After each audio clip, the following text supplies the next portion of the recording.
आदरणीय मांगेराम चौहान जी जो बरेली मंडल में पधारे हैं, हम सब लोगों का सौभाग्य है। और बरेली मंडल के उप मंडल आयुक्त आवास है। तो आज हमारे मध्य पधारे और उनके विचारों से अवगत हुए हम।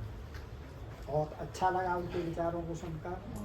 हमारे व्हाट्सएप के माध्यम से तो बहुत दिन से मतलब जो है विचारों का आदान चलता रहता है, मगर आज बैठ कर यहाँ बात हुई। हमारी प्रांतीय महामंत्री डॉक्टर शशिकला राठी, बहुत ही बरेली के वरिष्ठ चिकित्सक डॉक्टर नवल किशोर गुप्ता जी, ये उनकी आत्मीयता है हम लोगों के साथ। और पंचवटी ही आपको बनने रहने का सबसे अच्छा स्थान है। आप लोगों ने, ज़्यादातर लोगों ने पंचवटी देखा होगा, नहीं देखा हो तो मैं बताता हूँ। देखा है। नासिक शहर के पास गोदावरी नदी के किनारे पंचवटी नामक स्थान है और कोई विशेषता नहीं है। छोटी छोटी मतलब पठारियों पर 5 पेड़ खड़े हुए हैं, जिसमें एक पीपल का पेड़ है, एक बरगद का पेड़ है, एक बेल का पेड़ है और एक नीम का पेड़ है और एक आम का पेड़ है। यही 5 वृक्ष मिलकर पंचवटी कहते हैं। और पंचवटी के नीचे एक गुफा है। उस गुफा का टेम्परेचर हमेशा एक जैसा रहता है, ना कभी वहाँ सर्दी लगती है ना कभी गर्मी लगती है। इसलिए ऋषि भारद्वाज जी ने वो उसका स्थान उन्हें बताया।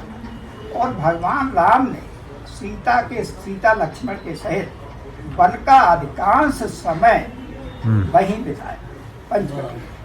तो पंचवटी जो हमारे 5 वृक्ष हैं, पहले इन्हीं को लगाने की प्रेरणा दी जाती है। स्वतंत्रता के बाद एक बहुत बड़ा परिवर्तन आया। वृक्ष लगाए गए ऐसा नहीं, वृक्ष बहुत लगे, मगर किसके वृक्ष लगे? यूकेलिप्टस के लगे, लगे।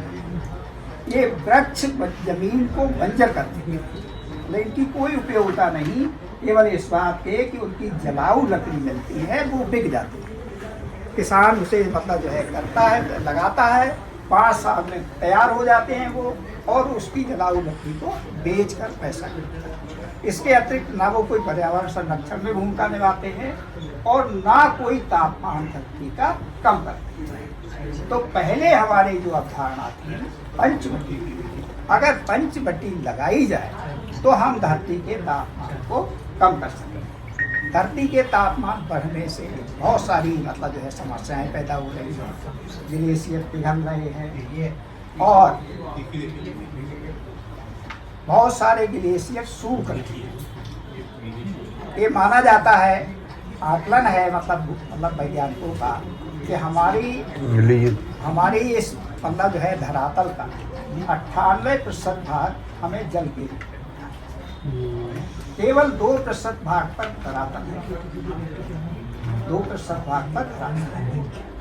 और अगर 98% भाग का जल ध्रुवों पर बनी बर्फ, ध्रुव देखिए उसमें हजारों मील तक है, बर्फ ही बर्फ ही नहीं, तो वहाँ जमी बर्फ या ग्लेशियर सारे पिघल गए तो वैज्ञानिक मानते हैं कि समुद्र का जल स्तर 14 मीटर ऊंचा उठ जाएगा और वो पृथ्वी पर फैल जाएगा। और महाप्रलय की जो हमारी कल्पना की गई है हमारे पुराणों में, वही महाप्रलय होती है जब समुद्र का जल पूरे मतलब जो है बर्फ पिघल जाती है और समुद्र में आ जाता है, तो समुद्र का जल फैलता है, तो वही महाप्रलय कहलाता है। तो अगर हम महाप्रलय के, आप लोगों ने बहुत सारे देखे होंगे, सुनामी आई थी 2014 में, सुनामी आई थी जिसमें लगभग 20,000 लोगों की जान चली। थोड़ी सी जगह पर आई थी, केवल उसमें मतलब आंध्रा का कुछ तट था, थोड़ा तमिलनाडु का तट था, थोड़ा केरला का था, और उसमें लगभग 20,000 लोग मारे गए। इसी तरह से आपने सुना होगा 2-3 साल पहले केदारनाथ में मतलब घटना हुई थी जिसमें पहाड़ लुढ़कते हुए चले आए। तो हम प्रकृति से अधिक छेड़छाड़ करेंगे, नाजायज छेड़छाड़ करेंगे, तो उसके परिणाम हमें भुगतने पड़ेंगे। इसलिए आज बहुत कुछ कहा जा चुका है, मैं बहुत कुछ नहीं कहूँगा।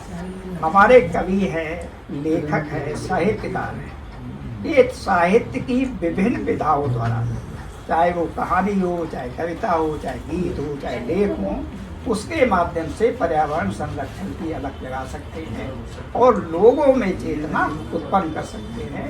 तो मैं अनुरोध करूंगा कि इस महत्वपूर्ण कार्य को अवश्य करें। धन्यवाद।